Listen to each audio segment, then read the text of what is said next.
Halo semuanya, welcome back to this channel ya. Kita masih di modul software engineering, dan di video kali ini kita akan belajar banyak hal yang sebenarnya saling tidak terkaitan ya. Tapi ini adalah video pengantar untuk video selanjutnya, yaitu DevOps dan CI/CD. Jadi di video kali ini kita belajar beberapa part of DevOps sama CI/CD ya. Jadi ini mungkin beberapa part dari software engineering yang masih kelewat dari gua ya. Jadi ini menunjang untuk video selanjutnya gitu. Jadi mungkin kalau kalian udah paham tentang ini, bisa langsung skip aja ke video yang DevOps ya. Nah, jadi di video kali ini kita bahas 3 teknologi ya. Ada namanya SCM atau Source Code Management ya. Ada lagi namanya Artifactory. Ada lagi namanya adalah Platform as a Service ya, atau PaaS gitu. Nah, sebenarnya di DevOps itu ada banyak teman-teman ya, nggak hanya cuma 3 ini. Nanti ada namanya mungkin seperti GitOps gitu ya. Terus ada namanya mungkin Docker, Container, Registry. Terus ada lagi misalkan Infrastructure as Code gitu. Nah, terus mungkin satu lagi apa namanya tuh ya, ketika kita planning deh ya, ada namanya Jira gitu. Nah, di sini yang 4 ini sebenarnya gue akan jelaskan di modul lain ya, kecuali Jira ya. Jira gue nggak akan jelaskan karena gue udah banyak karena menurut gue ini simple gitu. Ini nggak terlalu banyak hands on, nggak apa-apa gitu. Karena ini nggak terlalu IT teman-teman. Ini lebih ke project manager biasanya ya. Jadi ketiga hal ini gue akan jelaskan di modul lain, karena kok di modul ini terlalu ini ya, karena ini juga ada underlying teknologinya juga yang harus dipelajarin gitu. Nah, oleh karena itu gue memilih ya, gue cherry picking ini aja, SCM, Artifactory sama PaaS. Oke? So kita akan lanjut ya, bahas tentang yang pertama, SCM, Source Code Management. Nah, ini apa sih? Ini adalah practice of tracking and managing changes ke software code over time. Ya, ini sama halnya dengan VCS ya, atau Version Control System. Ya, yang seperti di GitHub yang pernah kita belajar ya, atau Git. Nah, ini membantu tim untuk kolaborasi in code development, memastikan konsistensi, dan menjaga konflik ketika multiple developer bekerja di same project. Nah, sama nih teman-teman sama Version Control System ya. Cuma istilah dari SCM ini lebih kerat kaitannya dengan DevOps sebenarnya ya. Kalau Version Control System biasanya lebih banyak ke ya mungkin lebih general gitu ya, tapi SCM ini lebih spesifik ke istilah DevOps aja gitu. Jadi nanti DevOps ini teman-teman ya, dari SCM ini nanti code-nya bisa dibawa ke Artifactory, terus nanti dibawa ke PaaS, terus nanti mungkin bisa dibawa kemana-kemana gitu secara otomatis ya. Ini bahkan lebih advance lagi dari mungkin kayak automated testing, karena ini automated semuanya nih, hal ini di-connectin di dalam DevOps atau CI/CD nanti ya. Nah, beberapa key aspeknya, yang pertama pastinya ya version control, terus collaboration, terus ada branching, ada merging ya, kita udah belajar di modul software development. Terus ada lagi tracking changes. Nah, mungkin apa yang nggak masuk di VCS, apa sih SCM itu yang jadi di VCS itu kan ada macam-macam ya, ada lokal, ada centralized, terus ada distributed ya kan. Nah, mungkin kalau SCM itu lebih banyak yang distributed teman-teman ya, karena ini mementingkan yang namanya collaboration. Namanya collaboration juga harus distributed gitu. Centralized mungkin oke, tapi kurang gimana ya, kayaknya kurang oke, karena ini harus ada branching sama merging gitu, supaya nanti deployment-nya lebih terstruktur. Kalau centralized nanti semua orang ya, misalkan 20 orang kerja di satu repo yang sama, semuanya konflik gitu ya. Sedangkan distributed ini enak ya, dia bisa ada namanya merge request supaya nanti bisa dilihat yang code yang berubah apa dan lain sebagainya. Ya, jadi untuk DevOps lebih banyak distributed ya, atau istilah di DevOps namanya SCM atau Source Code Management. Contohnya ya, ada Git, ada Subversion, ada Mercurial. Jadi ini semuanya adalah contoh yang distributed VCS gitu. Yang paling populer sih sebenarnya Git ya. Ya, gua nggak pernah hands on ke yang ini sebenarnya. Oh, Subversion pernah ya, tapi ini centralized gitu, kurang oke gitu ya. Mercurial tuh sama kayak Git, dia juga distributed. Oke. Nah, ini kita belajar tentang tools ya, namanya GitLab ya. Kenapa nggak GitHub aja? Ya supaya video ini terkesan lama gitu ya. Nah, jadi GitLab itu sama kayak GitHub teman-teman, tapi dia itu open source dan kita bisa install sendiri ya. Makanya cuman itu aja alasan gue mau memperkenalkan kalian ke GitLab di video ini. Jadi makanya ininya cuma sedikit ya. Kita akan banyak praktek nanti di GitLab.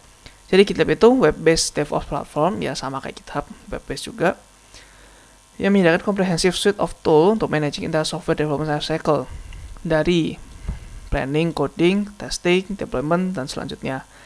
Ya, jadi GitLab ini sebenarnya lebih erat kaitannya juga dengan DevOps atau CI/CD ya. Kalau GitHub itu lebih erat kaitannya dengan misalkan open source project, karena kan dia di internet ya, di cloud ya. Sedangkan GitLab itu biasanya di private repo. Misalkan kalian kerja di suatu perusahaan yang code-nya confidential, ya pakai GitLab gitu ya. Jangan pakai GitHub gitu. Oke.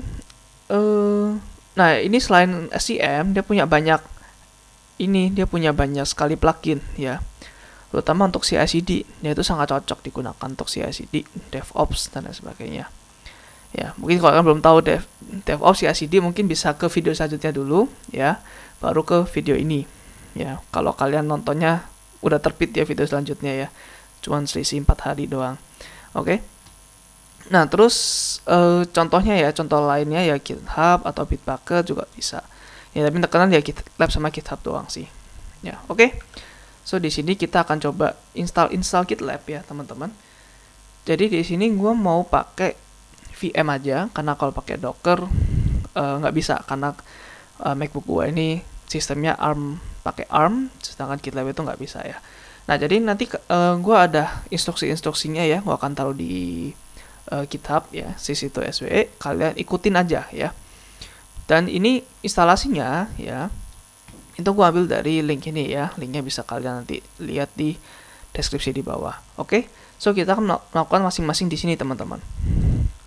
Nah, pertama-tama kita bikin yang namanya ya pastinya VM ya.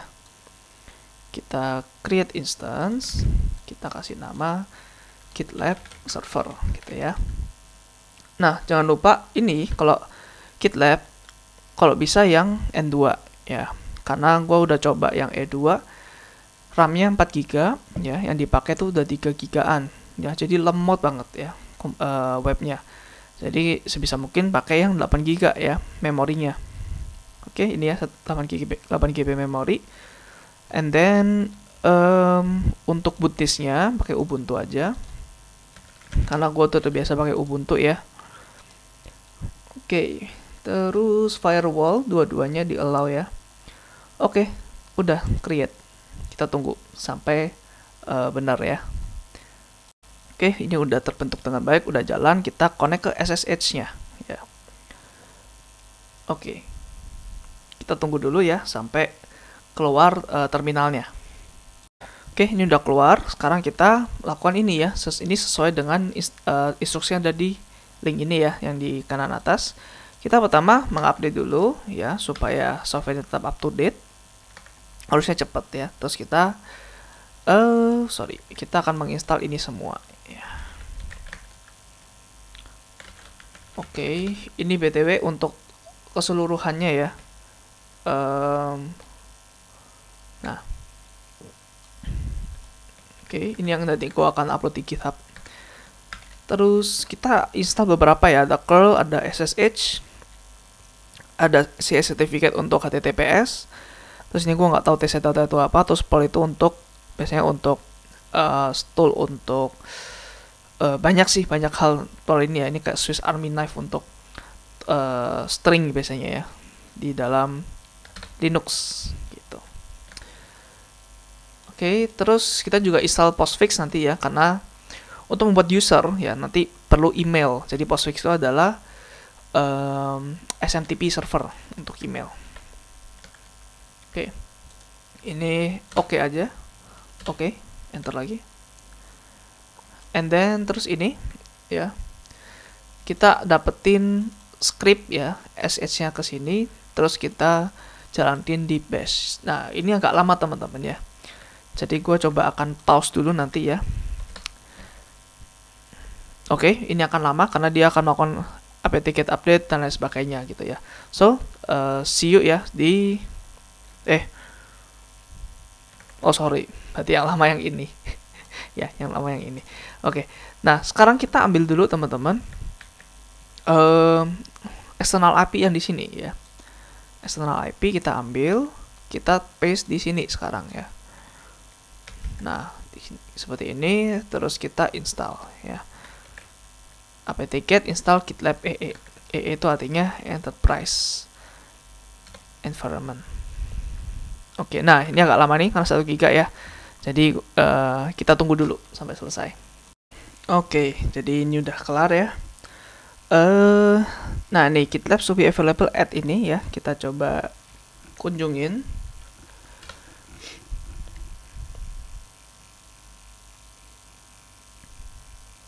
Nah ini ya GitLab Enterprise Edition. Terus, nah ini kan minta login nih ya. Minta login. Loginnya pakai apa sih? Pakai akun namanya root ya. Jadi pas instalasi ada apa namanya? Ada user default yang namanya root. Nah ini ya, username-nya root, passwordnya itu ada di file ini. Jadi kita perlu cari ya. Jadi kita pakai sudo cat ini ya.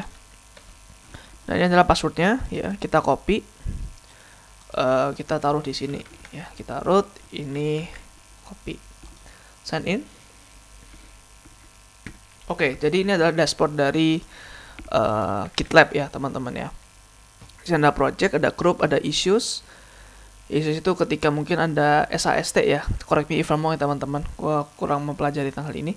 Jadi issues itu misalnya ada SAST, ada vulnerability atau apapun, merge request atau terkait merge request ya. Gua nggak tahu deh terkait apa nih. Satu tulis, ada milestone ya, ada snippet, ada activity. Yang paling banyak dipakai sih 2 ini ya. Kalau gue sering hands on di kerjaan gue, seringnya project sama group. Nah, terus di sini juga ada beberapa ya, ada create project, add people, create group, terus dan sebagainya. Kita akan pakai 3 ini ya, create group, create project, add people. Nah, tapi sebelum itu ya, ini ada step-stepnya. Kita kedua tugasnya adalah reset password dari root ini ya. Jadi kita ke sini ya, kita ke edit profile, terus password ini ya, password. Nah sekarang tadi apa passwordnya ya, kita paste lagi, terus new passwordnya ini hati-hati ya teman-teman, ini agak strict ya si GitLab-nya, jadi harus ada huruf besar, huruf kecil, nggak boleh minimal 8 karakter dan lain sebagainya gitu ya. Kita save password. Nah terus kita coba login lagi ya. Oke. Nah terus create a new user from main page ya. Dari main page ini kita add people. Nah kita tambahkan satu lagi, siapa misalkan misalkan namanya Prabowo gitu ya. Username-nya developer 1 gitu misalkan, atau developer berapa ya, atau senior developer bebas itu. Emailnya misalkan bebas deh, prabowo@gmail.com itu, atau gimana ya. Terus dan lain-lain nih harusnya sih sama ya, regular juga sama, create user ya. Nah sebenarnya dia itu akan nanti nge-email ke sini nih gitu. Nah tapi karena ya gue nggak tahu ya, mungkin karena gue postfixnya kurang ada configuration apa, jadinya biasanya sih nggak kekirim. Nah makanya di sini juga never nih email confirmation code ya. Nah ini kita udah bikin account untuk yang create new user gitu. Nah terus kita mau ganti passwordnya teman-teman ya.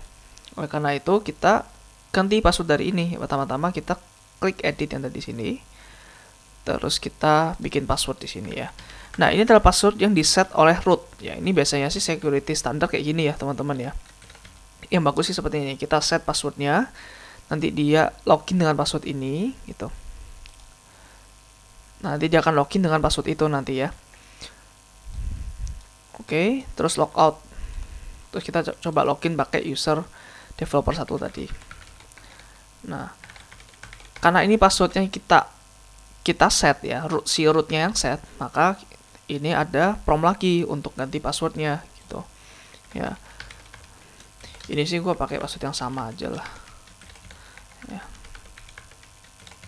Nah, ada password.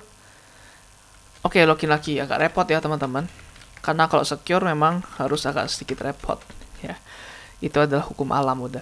Nah, di sini agak beda nih dashboardnya ya. Tadi masih ada banyak hal ya. Tadi juga ada manage GitLab ya, atau apa tadi, gue lupa. Di sini nggak ada nih. Adanya cuma create project, explore project, create group, even create user nggak ada tadi ya. Nah, sekarang ini adalah dashboardnya untuk non-root user. Sekarang kita coba create new project ya di sini. Nah, ini ada berbagai macam tipe. Yang pertama, import project, ini mungkin dari GitHub ya, atau dari manapun. Tapi create for template, ini ada template-nya ya, mau Spring, mau Ruby on Rails, mau Gatsby, mau apapun gitu ya, ada banyak sih ini ya, ada 32. Nah, jadi tapi kita akan coba yang blank project aja ya, supaya gampang nih gitu. Nah, terus nama project name-nya misalkan GitLab demo ya. Nah, sekarang project URL-nya adalah ini ya. Ini adalah IP-nya, terus ini ada usernya. Dia masuk akal ya, misalkan di GitHub kan juga gitu biasanya. github.com/usernya apa, /project name-nya gitu ya. Ini baru project name-nya di sini. Ini kita private aja, terus kita create project ya.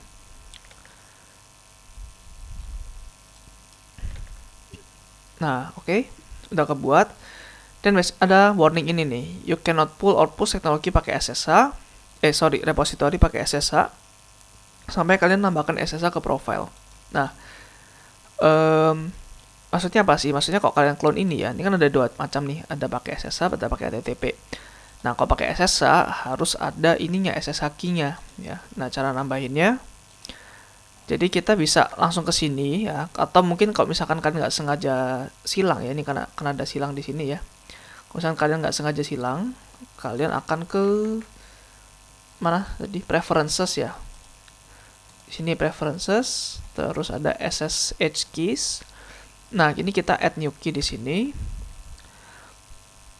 Nah, terus kita bikin ya. Jadi di lokal mesin kita bikin SSH keygen. Jadi ini akan mengenerate dua file nanti ya. Ada yang namanya id.rsa sama id.rsa.pub ya. Yang pub ini adalah public key-nya, sedangkan yang private yang tanpa .pub itu adalah private-nya. Kalau private harus disimpan baik-baik di mesin kalian, jangan pernah dikasih ke siapapun ya, even siapapun jangan pernah dikasih. Oke. Ya, itu adalah basic kriptografi ya. BTW kalau kalian mau belajar kriptografi, ada banyak video di video ini ya, di channel ini tentang kriptografi. Jadi ya, yang pertama mungkin ada di computer network, terus ada lagi di web development. Terus di sini lagi juga ada. Nah, ada berbagai macam sumber ya. Mungkin kalau di channel lain is okay ya, nggak ada masalah. Jadi di sini kita akan ambil ininya ya. Kita akan ambil, kita akan terminal ya. Kita akan ke terminal. Terus karena gue udah melakukan ini ya, SSH keygen, gue nggak mau lagi karena nanti takut ke replace ya. Jadi gue akan keluarin ini aja ya. Oke, jadi ini adalah key publiknya. Ini boleh di-share teman-teman. Ini boleh di-share. Jadi kita akan taruh sini ya. Title-nya oke, nggak apa-apa, sesuai dengan yang di belakang ini. Usage type-nya untuk authentication signing, expiration date-nya otomatis ke tahun depan 2025 ya di sini ya. Oke, sekarang add key. Oke, udah ketambah ya harusnya ya. Nah, sekarang kita akan coba kita akan ke project ya. Jadi project itu ada di sini ya, di atas kalian klik aja. Sini ada project kita tadi ya. Bawah /GitLab demo. Kita coba lihat. Nah, ini kita bisa ada dua cara nih, cara untuk nge-clone-nya. dengan SSH itu pakai yang tadi ya. Kita tambah key, ada lagi pakai HTTP. Tapi sih gue seringnya pakai HTTP ya. Nah, kenapa sih kalian harus mungkin bertanya kenapa gue harus tambahin key? Ya nggak apa-apa, belajar aja gitu. Ya, jadi di sini kita pakai pakai HTTP. Kita copy linknya, terus kita ke Git klien kita ya, bebas. Tapi di sini gue mau pakai GitHub desktop karena lebih gampang. Ya, terus di sini kita clone. Ya, ini kita hapus dulu karena gue udah pernah. Ya, kita clone repository. Nah, terus di sini URL ya, karena bukan GitHub. URL ya, GitHub demo, kita clone. Nah, di sini dia minta username sama password. Kita kasih username yang tadi ya, sama password. Oke, jadi ini udah ada di kita sekarang. Nah, terus ada lagi, tugasnya adalah add a new file in the repo. Ya, kita bikin file aja di repo kita ya. Jadi tadi di sini GitLab demo, kita misalkan echo hello world astf.txt ini. Ya. Jadi nanti di folder kita ada file astf.txt, terus hello world. Kita commit ke main, kita push.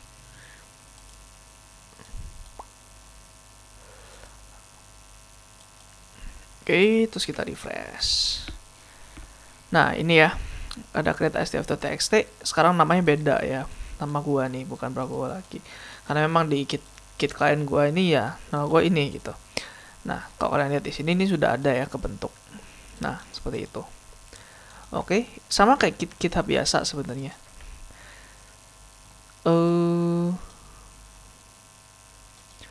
Nah, ini adalah satu hal lagi yang gue suka dari GitLab ya. Kalau bahwa dia itu ada grup. Makanya ini cocok banget untuk corporate ya. Kalau di corporate ada tim untuk handle front end, ada tim untuk bagian back end, ada tim untuk bagian apa gitu. Jadi ada grupnya masing-masing. Jadi satu user nanti nggak bisa lihat repo orang lain gitu. Terus mungkin satu user ada masuk ke grup tertentu, jadi nanti reponya punyanya grup tertentu gitu. Nah, jadi kita akan ke grup dulu ya, in the left menu bar. Di sini ada grup. Oh, nggak ada, karena ini levelnya project. Jadi kita mulai dari sini dulu. Nah, ini grup ya. Kita bikin new group di sini. Oke, terus kita pakai group name.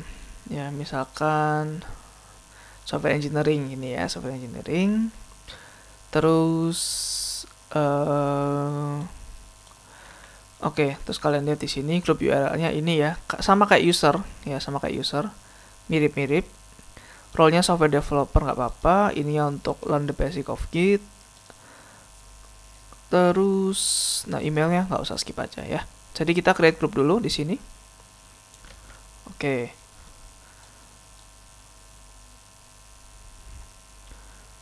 Nah, sekarang kita perlu memindahkan project ya, project yang tadi. Ini kalau kalian lihat ini nama grupnya software engineering ya, tapi kalau kalian ke project yang tadi, ini masih di under Prabowo / GitLab demo, bukan di under software engineering. Nah, oleh karena itu kita perlu pindahkan ini ke grup tadi ya, software engineering nih. Nah, jadi di sini kalian ke tiga ini ya, ke 3 titik di sini, project settings, terus ke bawah ke advance, kita expand, terus di sini ada transfer project. Nah, di sini ada namespace. Kalian pilih yang software engineering ya, terus transfer project, terus ini copy ke sini. Kenapa ini merah? Ini karena danger zone ya. Ini danger zone, ini nggak bisa di revert soalnya ya. Oke. Confirm. Oke, udah ya. Jadi kalau kalian lihat di sini GitLab demo, ini ya, kalau kalian lihat linknya, ini udah software engineering ya, bukan Prabowo lagi. Jadi di sini kalau lihat homepage, nah di sini udah software engineering ya depannya ya. Jadi GitLab demo udah masuk di grup software engineering. Nah, nih, nah GitLab demo di sini ya. Oke. Terus apalagi ini? Nah, kita mau bikin subgroup ya. Jadi di grup itu ada subgroup lagi teman-teman. Nah ini ya subgroup ya. Subgroup, misalkan namanya ada SCM gitu. Nah sekarang berarti sub URL-nya ini grup yang induknya, ini grup yang sekarang yang kita mau buat. Kita create subgroup ya. Oke, terus kalau kalian lihat di sini homepage, terus ke groups. Nah, ini udah ada panahnya nih ya, software engineering harus ada panahnya SCM gitu. Ya, terus SCM ya dia nggak ada project gitu ya. Terus kita bisa bikin new subgroup lagi teman-teman ya. Jadi ini software engineering, SCM, apa gitu. Tapi kita nggak usah terlalu dalam buat apa ya. Nah, sekarang yang ini ya GitLab demo ini. Nah, dalam software engineering kan ada 2 sekarang ya.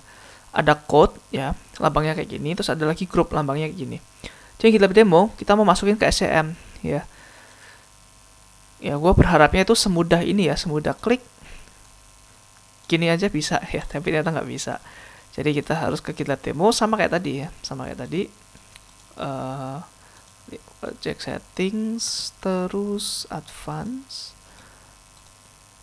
Nah, kesini ya sekarang ya. Coba engineering SCM. Transfer project, kopas, confirm.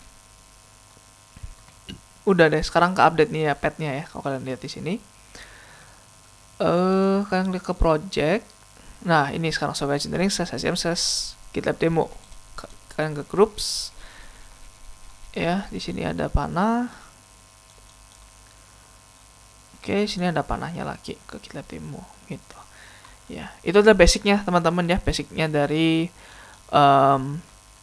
GitLab ya. Fitur group ini yang GitHub nggak punya teman-teman. Ya entah kenapa ya. Ya jadi itu enaknya pakai GitLab. Pertama open source dia, terus dia juga terintegrasi dengan CI/CD dengan baik ya, karena dia juga banyak nih, ada build, ya ada pipelines, ada job dan sebagainya. Tapi ya gue nggak terlalu banyak memahami ini sih, karena untuk CI/CD pipeline atau pipeline nanti ada yang tool yang lebih baik gitu ya, karena kan memang biasanya sih lebih baik satu software mengerjakan satu hal aja gitu ya. Jadi ini khusus untuk SCM dan bagus untuk ya kalau kalian mau punya private repo kalian sendiri ya. Tapi kalau nggak mau ya it's okay ya, kalian pakai GitHub aja nggak apa-apa. Oke.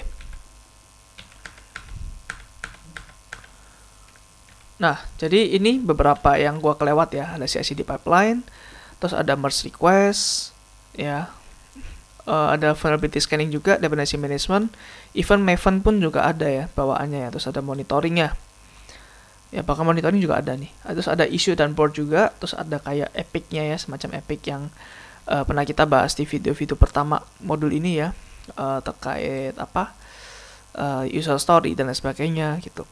Terus lagi container registry, kalau misalkan kayak pakai Docker, ada GitLab Runner juga, ada wiki ya untuk informasi-informasi terkait project, ada GitLab Pages. Jadi ini seperti GitHub Page ya, dimana ini kayak static file yang bisa seolah-olah sebagai web server gitu ya.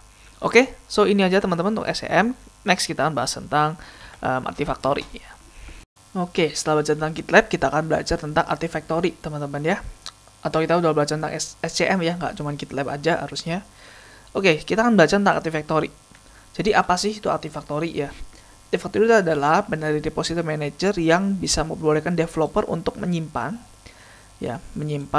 manage, dan distribusi binary artifact, library, dan package across different stages of software development.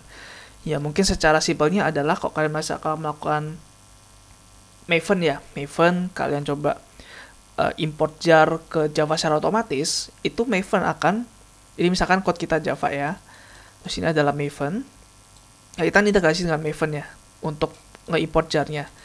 Nah, nanti Maven akan mengambil dari namanya repository teman-teman, atau Artifactory lah ya, sama aja, Artifactory yang isinya adalah jar-jar ya, yang isinya adalah banyak jar file di sini ya, banyak jar file. Nanti dia akan tahu nih, oh gue mau ambil misalkan yang Spring gitu ya, dia akan coba ambil ke sini. Ini sifatnya global ya teman-teman ya, ini kayak Google Drive tapi gede banget gitu. Jadi dia akan mencoba download ini ya, dan akan menginjekkan ke Java gitu.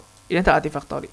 Sama halnya kayak npm ya, sama halnya kayak npm juga sama. npm itu juga ada namanya npm registry ya, itu ada Artifactory-nya gitu teman-teman. Oke. Jadi itu contohnya ya. Jadi formalnya kayak gini gitu. It plays a critical role, ya, role-nya critical in CI/CD pipeline. Ya, nanti kita akan belajar tentang CI/CD. Di video selanjutnya ya, maksudnya bukan di video ini. Dengan serving as centralized location for pattern dependency. Ya, jadi gini, misalkan ada code base kita ya. Code base kita, kita mungkin, sebelum melakukan testing, kita harus ini dulu ya, masukin jar dulu ke sini. Nah, oleh karena itu di sini harus ada Artifactory ya. Misalkan ini contohnya nih, Artifactory ya. Misalkan kita ke sini, Artifactory, udah selesai jarnya, udah selesai dibuat, terus lanjut ke unit testing dan seterusnya gitu. Di sini itu ada ya, ini adalah part of CI/CD pipeline-nya ya teman-teman ya. Setelah code kita ambil dari SCM ya, di sebelumnya di SCM kan nggak ada jar-jarnya nih ya kan, jarnya kan ya di SCM cuma ada pom.xml aja gitu, nggak ada, atau mungkin di JavaScript package.json-nya aja, nggak ada the real jar-nya gitu. Kalau misalkan di Java kan jar, misalkan di JavaScript mungkin bentuknya tar-gset gitu ya, atau yang lain tgset atau gimana gitu. Nah itu nggak ada, jadi kita harus ambil dari Artifactory. Ya mungkin satu lagi misalkan Docker ya, kok kalian udah pernah tahu Docker, soalnya di sini masih belum diajarin ya teman-teman ya. Kalau yang tahu Docker juga sama, Docker kan ada Docker from apa nih, dari image apa akan dibuat aplikasi Java. Nah dari image apanya ini, image-nya ini dia ambil dari Artifactory juga gitu ya. Gunanya apa sih? Gunanya untuk konsistensi dan efisiensi aja di development proses. Ini ada beberapa vendor ya untuk Artifactory. Ada yang JFrog, ada namanya Nexus Repository, ada yang mungkin dari GCP ya, Artifact Registry, nanti di AWS juga ada, di Azure juga ada. Tapi yang paling sering dipakai adalah JFrog teman-teman ya, baik itu project kecil maupun project besar. Nah, untuk Artifactory sendiri sebenarnya itu digunakan untuk biasanya sih enterprise ya teman-teman, project besar. Kenapa? Karena ya kita nggak ada kebutuhan sebenarnya untuk memiliki Artifactory kita sendiri. Jadi ini sebenarnya opsional teman-teman sifatnya ya. Mungkin nggak seperti SCM. SCM kan memang harus ada ya untuk dilakukan CI/CD pipeline. Tapi Artifactory bisa aja kita nggak perlu setup lokal gitu. Kita cukup pakai yang sentral aja yang di sini. Centralize aja yang global gitu, global level punya, kita nggak perlu manage Artifactory servernya. Nah tapi di sini kita akan coba belajar ya supaya kita juga memahami gimana sih cara kerja Artifactory itu gitu. Oke. Jadi pertama kita akan terang pakai Docker ya. Ini BTW cara setupnya, gue akan taruh di deskripsi juga nanti. Nah ini contoh Docker Compose-nya ya. Jadi di sini ada Postgre untuk database-nya, terus ada Artifactory juga di sini ya. Ini image-nya. Nah, ini teman-teman ya, Docker ini adalah dia ambil dari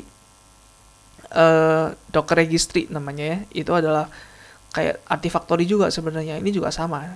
Dia juga ambil dari Artifactory-nya Docker gitu ya. Ya ini gini ya. Nanti kalian copy sendiri di mana namanya? Di lokal kalian. Oke, di sini gua akan coba ke ini namanya apa, Artifactory ya, atau JFrog. Oke. Pertama-tama gua akan hapus dulu deh ini ya, yang JFrog volume-nya. Oke. Oke, sekarang kita akan coba Docker Compose up. Ini state. Oke, started.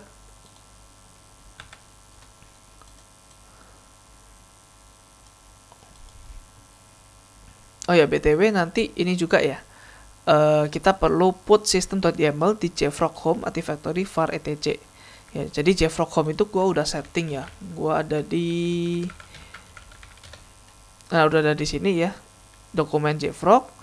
Terus kalau kalian lihat di sini ya. Di mana? Artifactory var etc itu ya. Kita coba lihat di sini ada system.yaml di sini ya. Kita lihat di sini. Dan ini passwordnya udah acak nih ya. Coba kita, ini gua coba close dulu ya.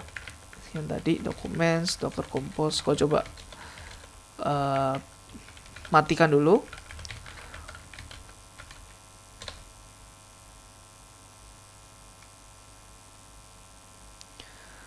karena passwordnya ini by default dia akan ngehash teman-teman ya, kalau misalkan udah di start. Jadi in the first place pastikan bahwa belum di start dulu ya, kita perlu ganti dulu nih.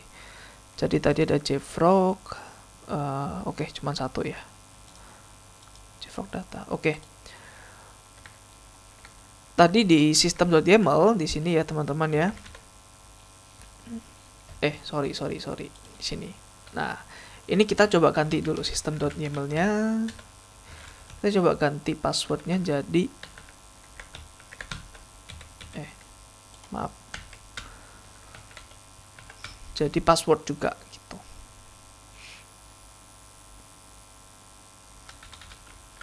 Oke. Nah, terus harusnya teman-teman ini cuman system.yaml doang di awal ya. Jadi gua coba pindahkan dulu ini keluar. Nah, terus gua baru remove semuanya ya yang ada di sini. Terus gua baru bawa sistem YAML-nya ke sini lagi.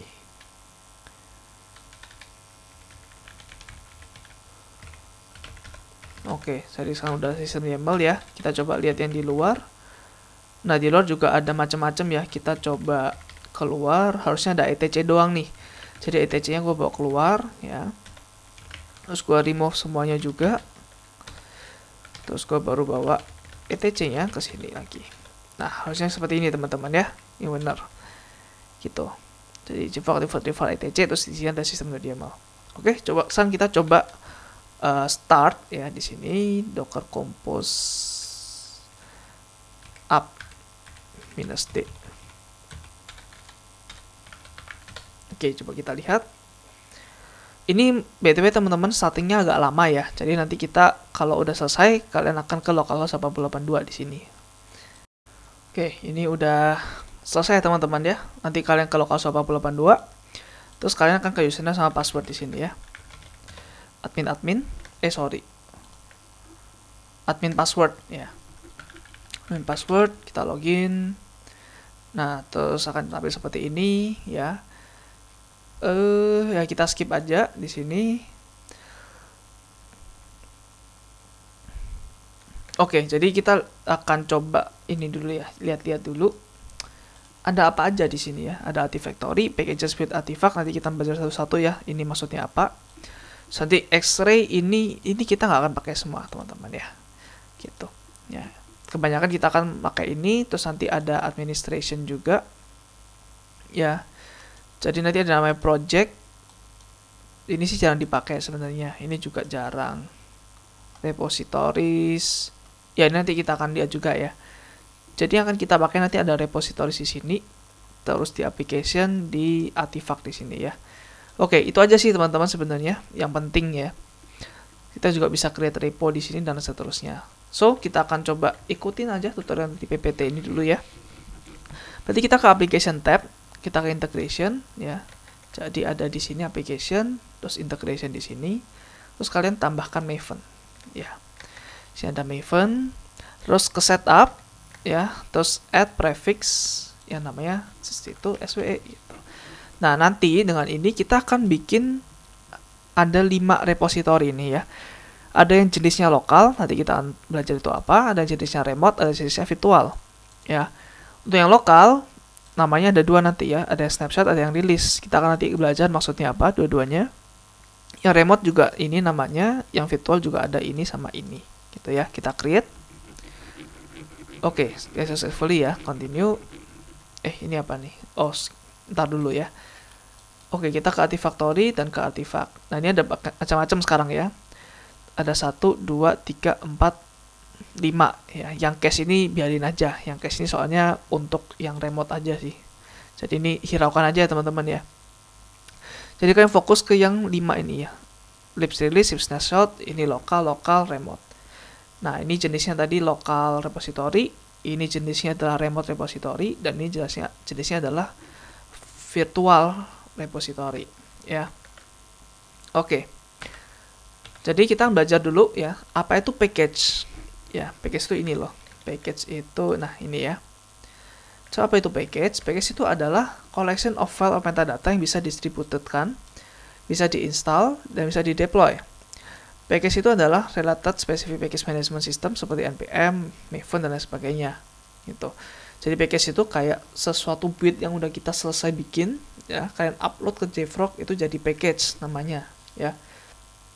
Dan itu spesifik ke masing-masing builder, ya, masing-masing module bundler atau apapun ya. Ini misalkan namanya npm package, ini namanya adalah Maven package, gitu, ya. Terus ada lagi build. Jadi build yang di sini itu sebenarnya kita sih belum pakai ya. Ini untuk yang advance sebenarnya. Itu adalah complete process and result of compiling and assembling software. Ini seperti CI/CD teman-teman ya. Nanti kita belajar di video selanjutnya. Ya, next video ini kita belajar CI/CD ya. Terus artifact ini baru nih yang penting ya. Itu adalah specific file yang diproduce as a result of build process. Jadi harus melalui build process dulu baru bikin artifact ya. Artifact itu adalah actual binary atau complete output file yang di-store di JFrog Artifactory ini. Jadi artifact itu bentuknya adalah sebuah file sebenarnya ya. Kalau package itu bentuknya bukan sebuah file, tapi bentuknya kayak sebuah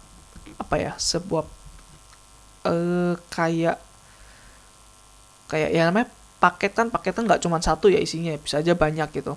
Nah, sedangkan artifact itu biasanya sih ya bentuknya file aja, yang mungkin nggak related satu sama yang lain. Jadi bisa aja tuh library, executable, ya .exe atau .sh kalau di Windows .exe ya. Atau file-file yang lain, contohnya seperti jar, docker image bisa, zip, target dan sebagainya. Terus artifact itu nanti ada dua teman-teman, dua macam ya. Ada yang snapshot sama ada yang release. Nah, bedanya apa sih? Kalau kalian lihat di file Java kalian ya, biasanya pakai snapshot ya belakangnya ya. Contoh nih, misalkan nanti yang kita akan pakai ya. Kita akan pakai project apa nih untuk Artifactory-nya?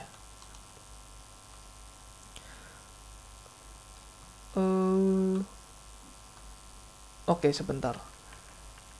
Untuk repository kita akan pakai project. Oh, Artifactory demo ya, ada ya. Oke, kita ke Artifactory demo di sini.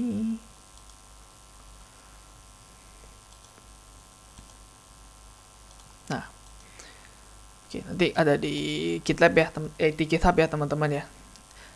Oke, kalian lihat di sini teman-teman.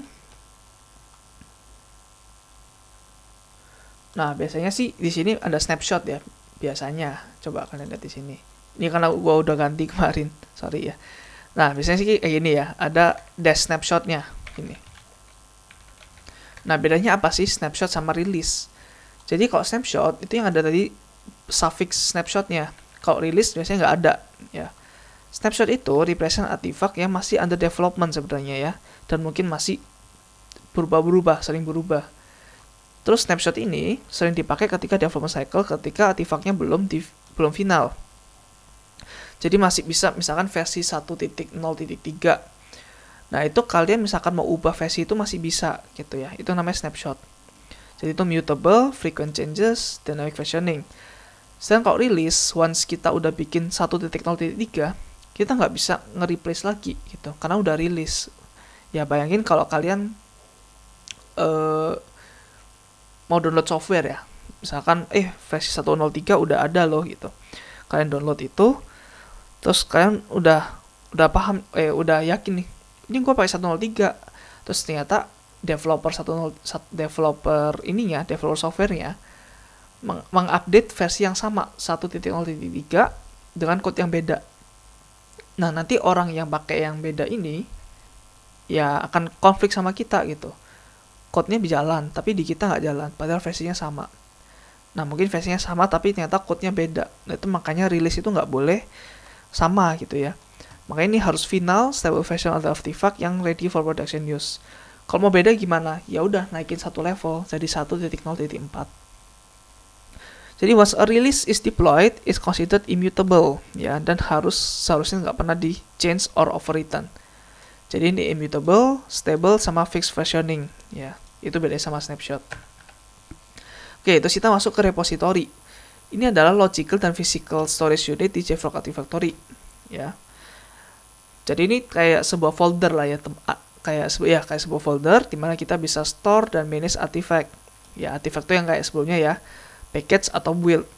Ya, jadi ini kayak kayak foldernya, terus isinya tuh ada artifact, package sama build gitu.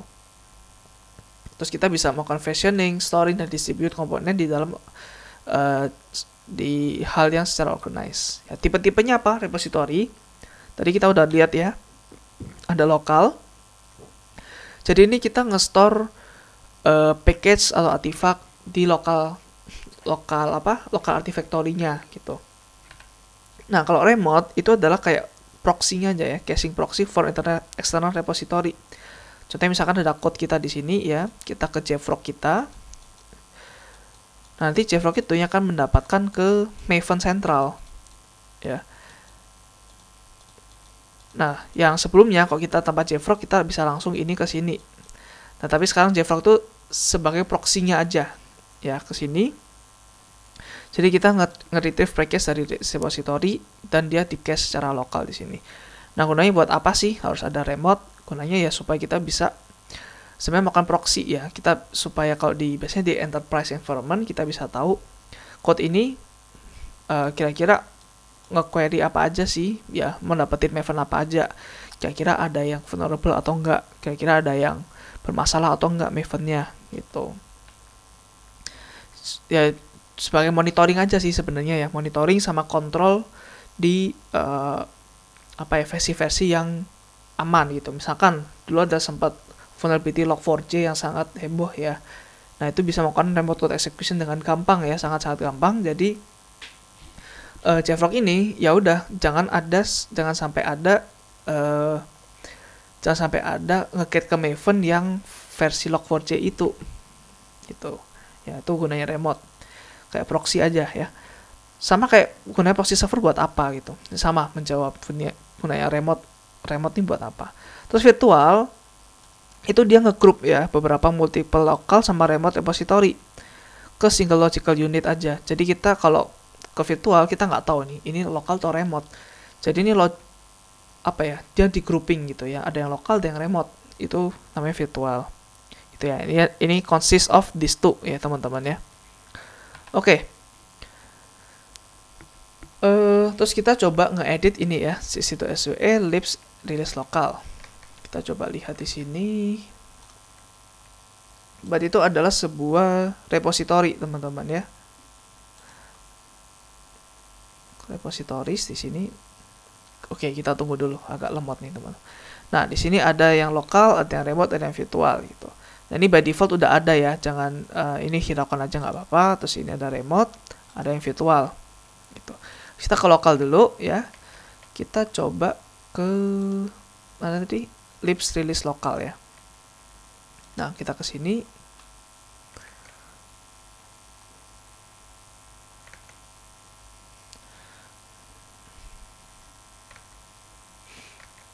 Oke. Nah, ini komponen-komponennya ya. Maksudnya kita bisa setting-setting di sini. Repository layoutnya apa, mau Maven atau mau apa ya, Terraform atau mau apa gitu, bebas. Nah, Maven 1 sama Maven 2 ini bedanya apa? Jadi for now kita selalu pakainya Maven 2 ya, Maven versi 2. Maven versi 1 udah jarang dipakai gitu. Terus apa lagi ya? Terus ini ya, ini kan rilis bukan snapshot, jadi ini nggak dicentang ya. Ini nggak dicentang teman-teman. Terus udah sih, yang lain biarin aja gitu ya. Terus kalau dilihat yang snapshot ya, ini baru nih ada handle snapshot di sini gitu ya. Oke. Terus ini kalau remote teman-teman ya, kita lihat kalau remote ini berarti gua mau nunjukin kalau ini masing-masing kayak ada yang lokal, ada yang remote, ada yang virtual tuh beda settingannya gitu ya. General settingnya tuh beda-beda. Ini juga nih, ini juga beda. Jadi ini dia ada ininya, ada URL-nya. Ini proxy ke server apa itu. Ini contohnya di sini nih. Ini adalah central Maven-nya ya. Ini kayak Artifactory globalnya gitu ya. Kita bisa lihat di sini ada banyak banget di sini ya. Lengkap gitu. Oke. eh terus apa lagi ya? Ya mungkin itu sih. Itu sini ada dua ya, ada release, ada snapshot juga. Jadi ini nggak terpisah gitu ya. Kalau remote dua-duanya itu mau release mau snapshot sama. Nah ini virtual. Ya virtual tuh gabungan antara remote sama lokal ya. Kalian lihat yang dirilis. Nah kalian lihat di sini nih. Ini repositorinya apa aja. Nah kita bisa select yang ini. Yang situ SWM event remote sama libs release lokal.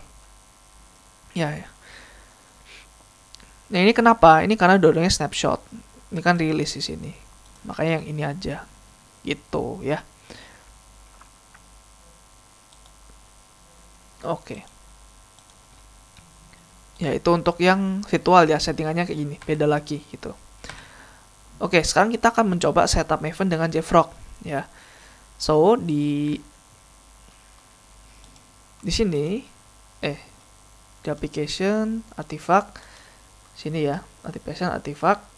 Kita coba lihat yang set me up di sini ya. Klik yang di sini ya. Terus repositorinya biarin aja ya, repositorinya biarin.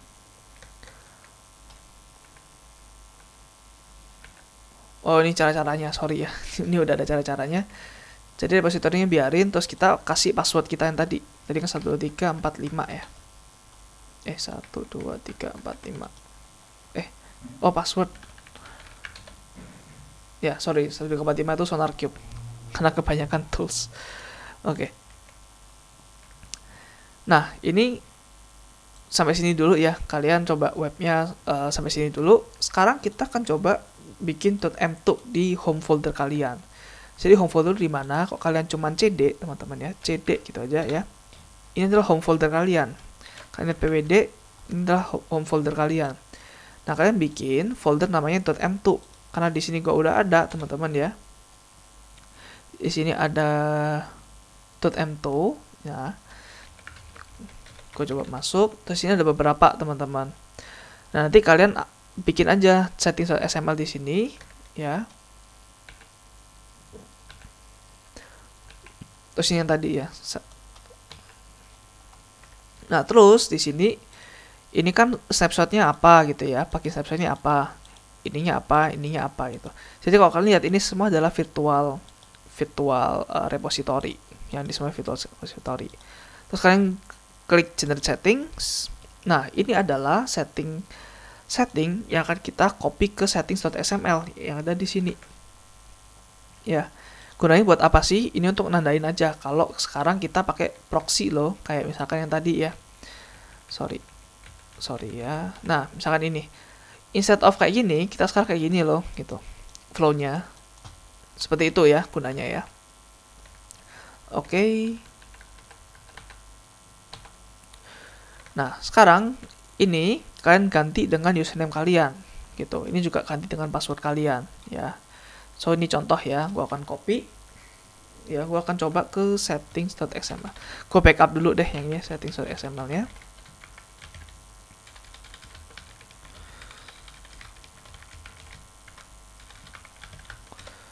Oke, sekarang kita ke settings.xml, kita coba.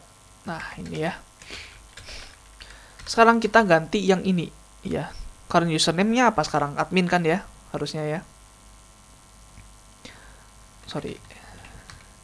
Kayaknya lebih enak pakai ini deh. Pakai code editor ya. Sorry, sebentar. Oke. Sekarang ini kita ganti admin ya. Ini juga kita ganti admin. Terus untuk passwordnya kita ambil dari yang sini ya, yang udah di encrypt sampai sini ya teman-teman ya. Nah ini jangan lupa ini ya. Nah seperti ini C5, oke bener. Ini juga. Nah kita save. Oke. Setelah itu kita bikin Java Spring App. Ya, di sini kita pakai yang namanya Activatory Demo. Kalau kalian mau import langsung dari GitHub, it's okay, teman-teman ya. Terus, kalian upload with your IDE, terus run Maven clean install di sini. Kalian lihat dulu di sini ya, teman-teman ya. Di sini tuh nggak nggak ada sama sekali nih.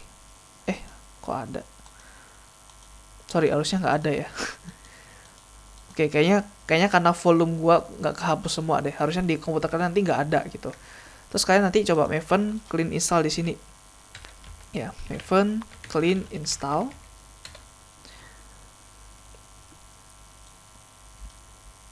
Nah, setelah ini nanti di sini akan keluar teman-teman ya, akan keluar banyak sekali dependensinya gitu. Ini btw gue pakai Spring ya di sini, makanya kelihatan banyak banget. Di sini gue pakai Spring ya, Spring Boot. Makanya di sini banyak banget karena Spring Boot punya banyak dependensi ke library lain gitu. Ya di sini juga ada, di sini juga ada. Nah kira-kira kenapa? Kenapa yang ada itu di sini, sini sama sini? Nah karena kan kita kan ini ke remote ya. Kita kan udah configure ini bahwa kita mau pakai remote, kita mau pakai proxy. Jadi ini adalah proxy-nya ya. Dan karena ini virtual tadi ya, ini kan virtual repository yang di dalamnya ada remote repository sama local repository. Karena yang lokal ini kita belum isi apa-apa, kita masih pakai yang remote karena dia auto sebagai proxy. Jadinya yang ada di sini dia akan ke copy kedua-duanya ini, lib snapshot sama lib release gitu ya kan. Karena lib release itu terdiri dari ini dan ini dan ini ya. Sedangkan yang ini terdiri dari ini dan ini juga. So, seperti itu teman-teman ya.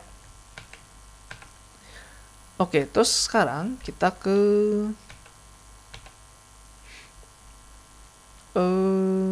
set me up lagi ya. Oke, kita ke set me up, terus choose yang lib snapshot lokal. Lib snapshot lokal. Nah, snapshot lokal ya. Sekarang kita klik deploy di sini, bukan yang configure ya. Kita klik yang deploy. Nah, sekarang kita lihat di sini. Ya, ada display management. Ini kita copy, teman-teman ya. Maksudnya apa sih deploy? Kok configure kan kita mau configure proxy ya untuk memakai proxy. Kalau deploy itu misalkan aplikasi kita ini yang kan nanti dibentuk jadi jar ya. Kita mau deploy ini ke sini. Ya, kita mau upin jar itu ke sini, ke repository ini. Jadi nanti kalau ada orang lain yang mau pakai library kita nggak perlu copy jar kita ke orang lain. Orang lain cukup akan merefer ke sini aja gitu ya. Oke, kita coba lihat. Nah, kita coba paste di sini ya, distributed management. Nah, ini kita kita copy. Nah, seperti ini ya. Kita copy seperti ini.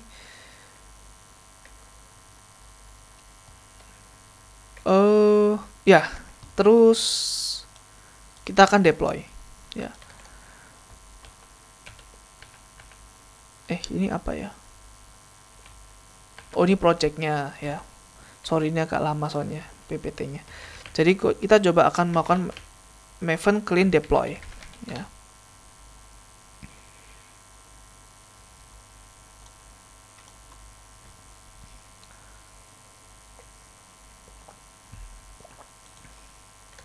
Oke, build sukses ya. Terus kalau lihat ini udah ke deploy nih ya.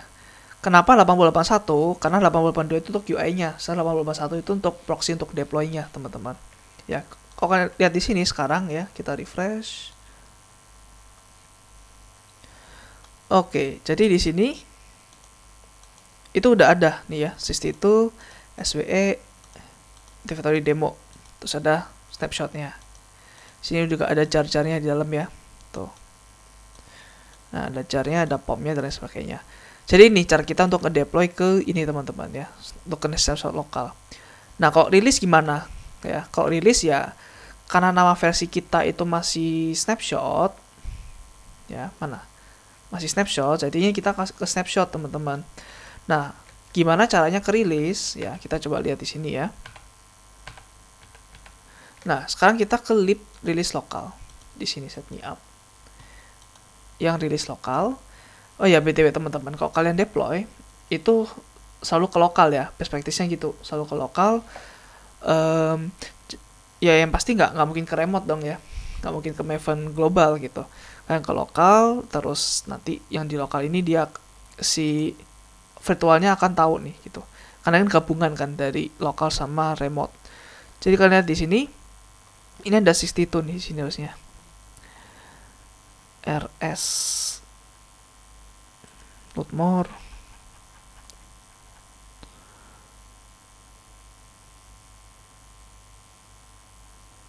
IJK nggak ada. Nah ini sisi itu ya, sisi itu SWE. Nah, jadi dia ada di sini teman-teman ya. Sama beda halnya dengan yang di sini. Kalau yang di remote dia nggak ada tuh 62.SWE. Kita coba lihat ya. IJK elemen OP nah, sampai simple site langsung SK nih, nggak ada sisi itu SWE ya.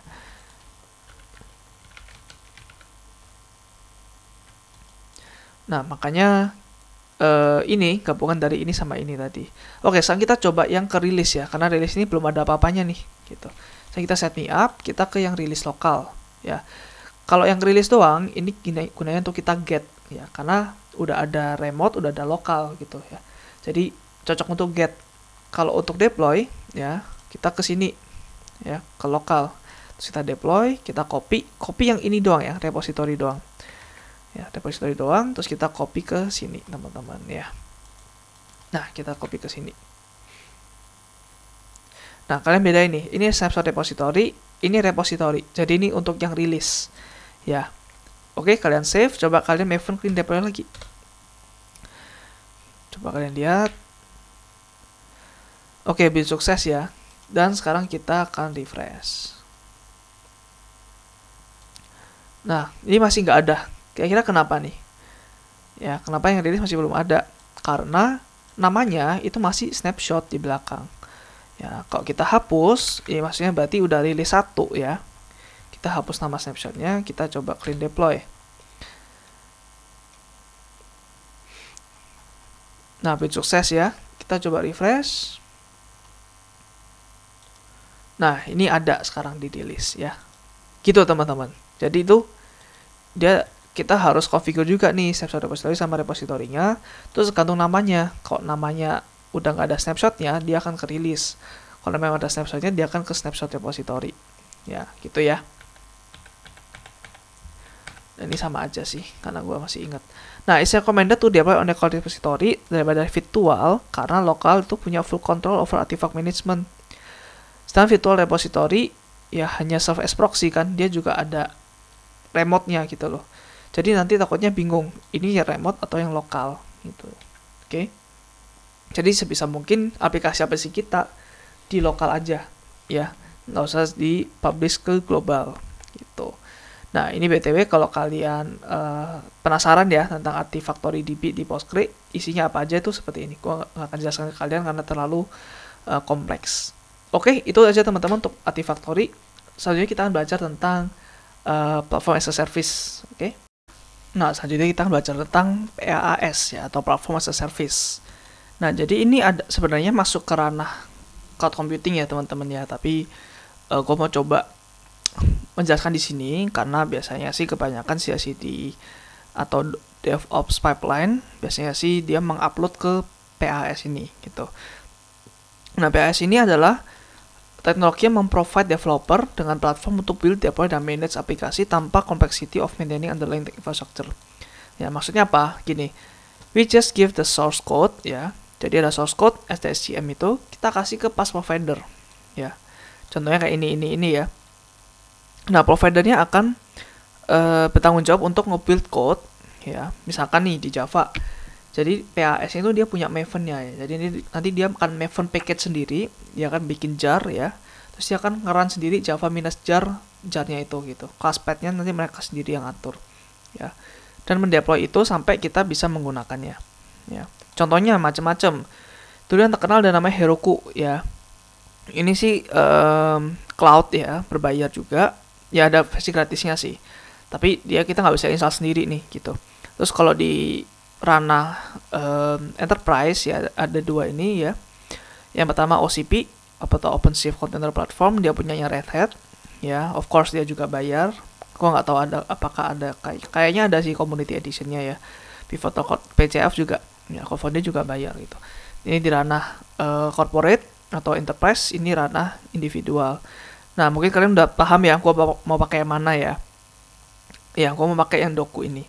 Karena dia tuh bisa diinstal di lokal, ya, nggak perlu cloud, yang pastinya ya free gitu, ya, pastinya free. Nah, terus dan dia open source ya, mirip seperti Heroku sebenarnya dia tuh ya, tapi versi open source-nya aja ya. Nah, supaya mungkin lebih paham tentang PAS, kita langsung demo aja ya. Jadi kita install Doku terlebih dahulu ya.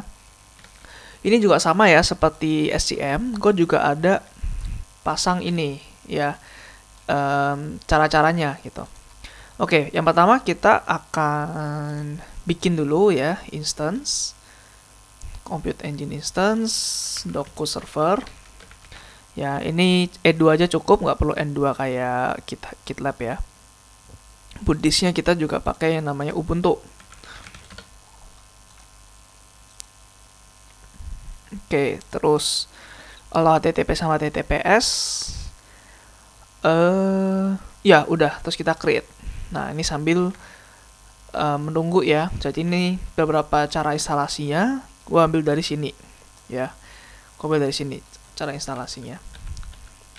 Oke, kita lihat dulu aja yang di sini ya, berarti ya. Kita copy dulu yang di sini. Nah, ini sambil menunggu, gua pause dulu ya videonya ya. Oke, ini udah selesai. Terus kita SSH ya ke dalamnya.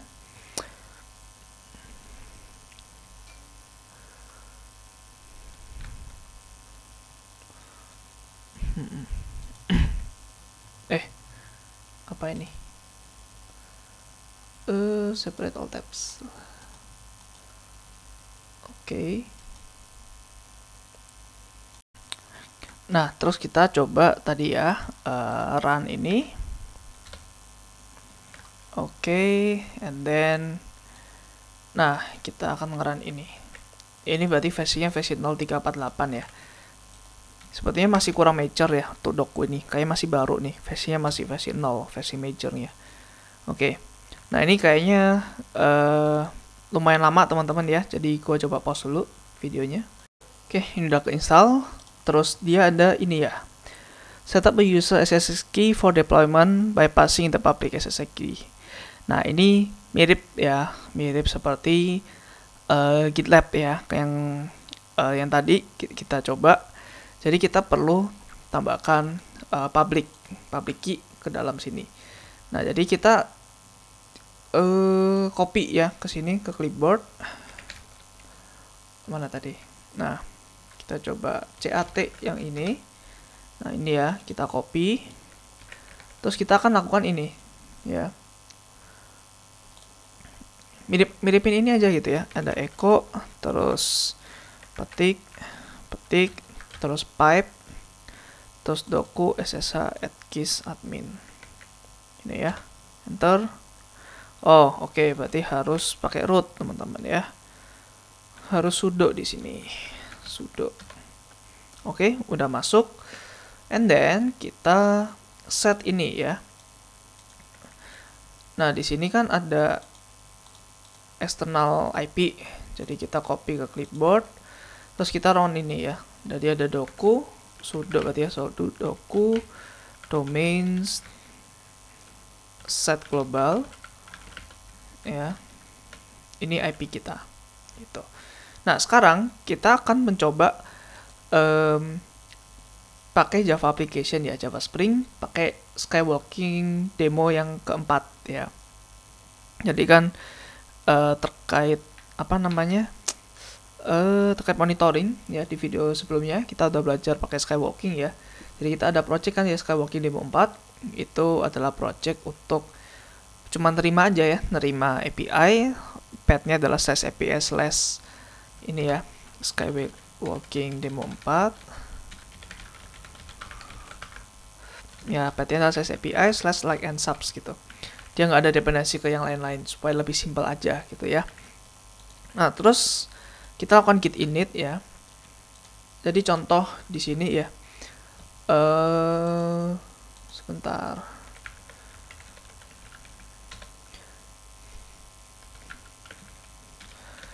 Jadi itu ada di downloads kah?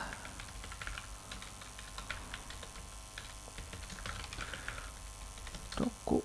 Nah ya, ada di source.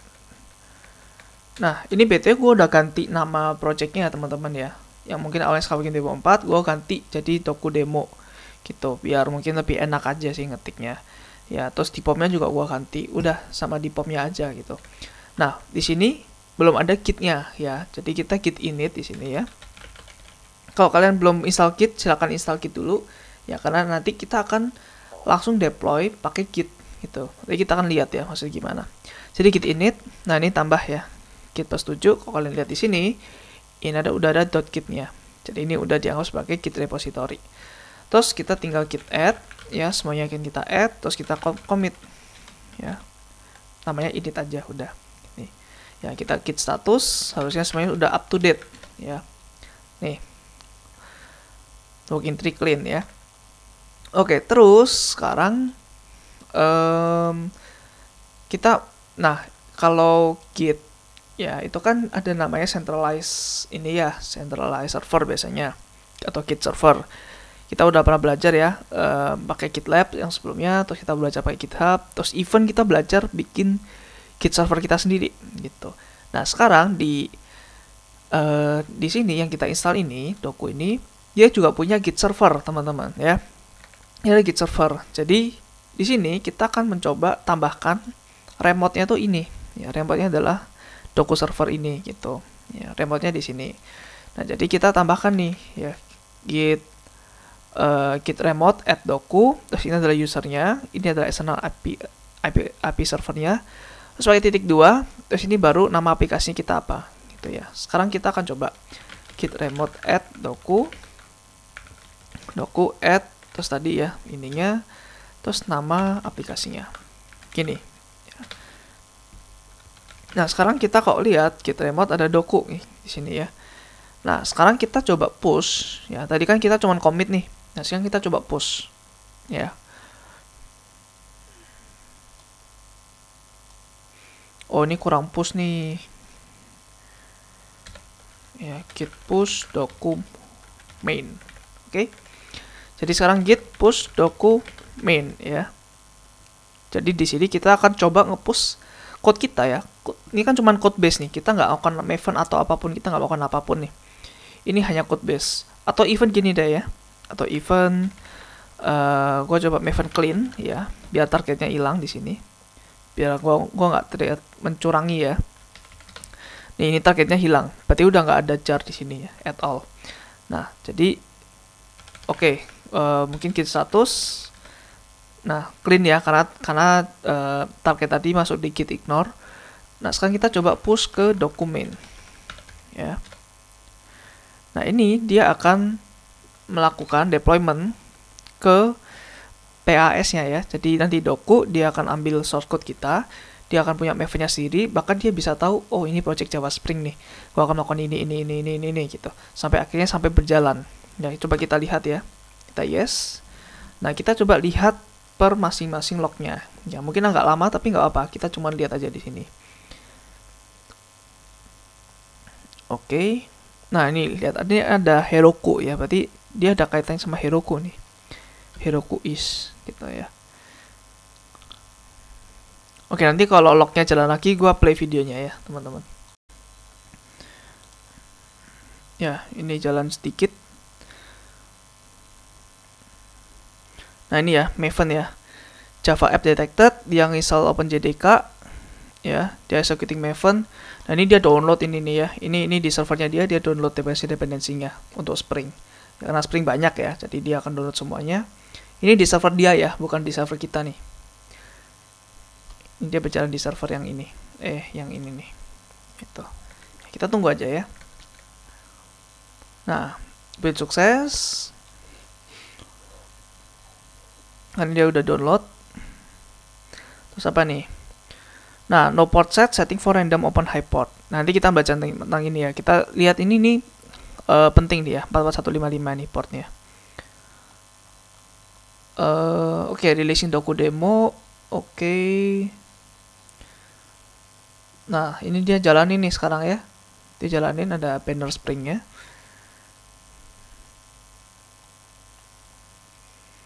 Terus dia pakai Nginx juga teman-teman ya. Ini HTTP server, web server yang akan kita cover juga nanti di modul web ya. Oke, nah application deployed kita bisa akses di sini nih ya, HTTP 4155. Nah, mungkin kalian bertanya nih, ini kan sebenarnya kita coba lihat di sini ya. Kita lihat di source, main, resources, application atau properties. Ini portnya 5000, websitenya 5000 teman-teman ya. Tapi kenapa di sini sampai ke 44155 tadi di mana? Di sini gitu. 44155. Nah, ini. Nah, karena sebenarnya ini kan server kita ya, ini nggak ada domain name-nya.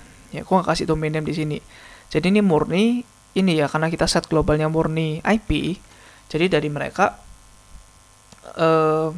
secara otomatis ya, kalau IP doang nggak ada domain name-nya, dia akan ambil random port yang tinggi gitu. Ya, yang value-nya tinggi, yang ephemeral port itu. Jadi dia langsung assign 4155.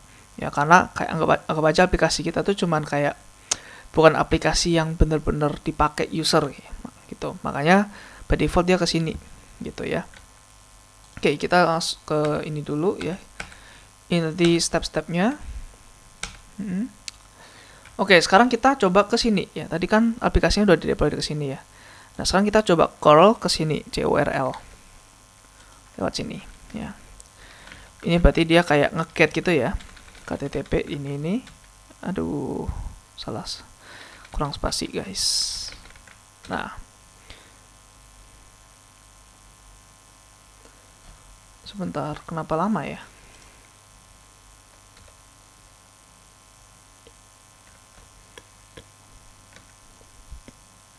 Oh, sepertinya portnya ini nggak diekspos ke public ya. Jadi kalau localhost ini dia bisa nih. Ya. Nah, ini kenapa ini not found? Ya, karena kita slashnya salah. Harusnya slash API like and subs gini ya.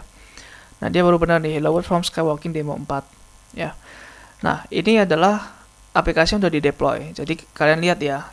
Cuman kita kasih kitnya aja. Code-nya aja. Nanti dia secara otomatis dia tahu nih. Oh, ini Java. Dia install JDK.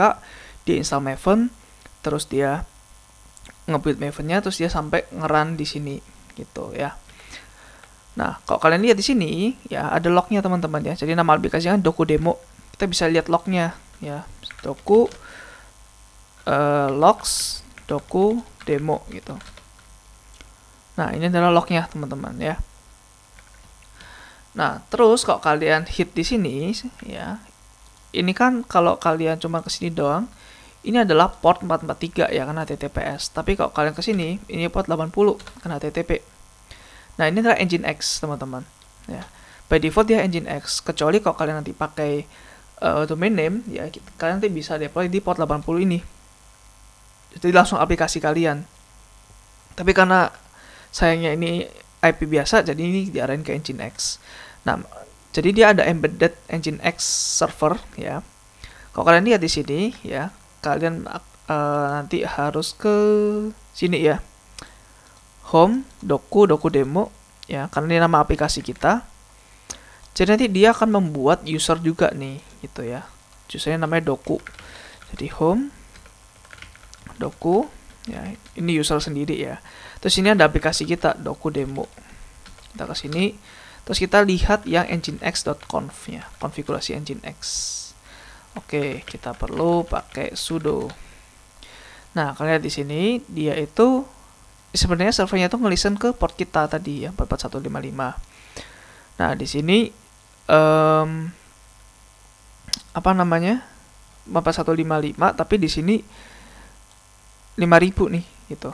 Nah, ini bingung kan jadinya. Ya. Kenapa 5000? Karena 5000 ini kalian lihat ya. Ini tuh IP-nya apa sih? Kenapa ada IP ini? Ya, coba kalian lihat di IP A gini. Cara ngecek IP address di Linux. Ternyata 172 itu adalah link Docker. Jadi dia ada Dockernya sendiri gitu ya, doku ini. Jadi bayangkan doku itu punya Nginx, punya Docker, punya Maven, punya Java sekarang. Ya, btw doku itu kayaknya diambil dari Docker deh, karena dia secara logo mirip banget sama Docker ya. Nah, Jadi di Docker ini dia tuh expose port 5000 ya. Expose port 5000 itu adalah aplikasi yang kita deploy tadi gitu. Jadi kita hit ke sini ya, tapi di belakangnya ternyata dia tuh hit ke Docker 5000 gitu ya. Nah, ini ya Docker. Aduh, gue lupa cara ininya ya, cara lihat image-nya, image ls coba. Oh, permission denied. Sudo docker image ls, sudo docker container ls. Nah, ini kontainer kita di sini ya, berjalan di sini nih, gitu. Oke. Nah, sekarang kita akan coba hit dari luar, dari lokal kita. Ya, tapi karena tadi port 44155 itu tidak di open ya di firewall ya, 441 mana tadi, 44155 ini nggak di open di firewall, makanya kita harus bikin firewall baru ya. Jadi di sini pertama kita akan edit ininya dulu supaya nanti bisa diselect lewat firewallnya. Nah, di bagian networking, network interface, nah ini ya, kita tambahkan dokunode gitu ya, dokunode kan save. Terus oke, kita tunggu ya, agak lama nih. Nah, selanjutnya kita ke VPC network, firewall. Kita create firewall rule ya, tapi karena gua udah pernah buat, jadi gua akan edit aja di sini ya, namanya doku allow nanti. Terus sisanya sama, terus jangan lupa target text-nya dokunode ya, sama kayak tadi. Source IP ranges-nya 0000/0 supaya semuanya bisa, tapi bebas kalian mau configure IP kalian sendiri boleh. Terus, nah ini open portnya 80.843, 22 untuk SSH, dan ini ya tadi yang 44155 ini ya. Terus kalian save aja. Nah, ini nunggu ya sampai ke apply. Nah, kita siap-siap nih ya. Di sini kita ambil, oh nggak bisa. Oke, udah. Kita ambil external IP ranges-nya ya di sini. External IP-nya, terus kita run aja di sini ya. Tadi 44155. Nah, ini adalah balikan Spring teman-teman ya, bukan Nginx lagi. Nah, kita di sini /API/like and subs. Nah, ya. Hello world from Skywalking demo 4. Ya, kita berhasil demo PAS-nya ya. Udah pasti kita hit dari luar meskipun memang portnya masih jelek ya.